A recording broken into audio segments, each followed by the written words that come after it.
घटना अतिशय गंभीर आहे। याच्यावर सविस्तर निवेदन आम्ही करू।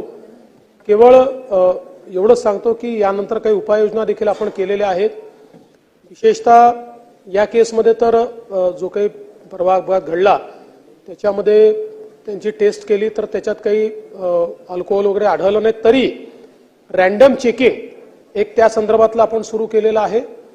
आणि मागच्या काळामध्ये ज्यावेळेस माननीय एकनाथरावजी शिंदे साहेब मुख्यमंत्री होते तेव्हा बेस्ट करता 1300 बसेस विकत घेण्याचा निर्णय झाला, त्याची ऑर्डर देखील प्लेस करण्यात आलेली आहे। हे खरं आहे की बीएसटीतल्या अनेक बसेस खूप जुन्या झालेल्या आहेत, त्यामुळे नवीन बसेस खरेदी करण्याकरता 1300 बसेसची ऑर्डर ही प्लेस झालेली आहे। त्याची डिलिव्हरी देखील लवकरच सुरू होईल।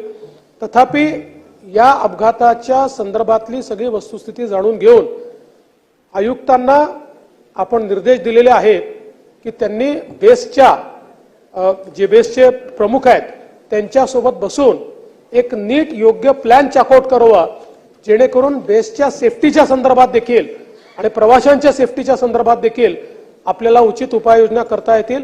तथापि या संदर्भात सविस्तर लेखी निवेदन आपल्याला देण्यात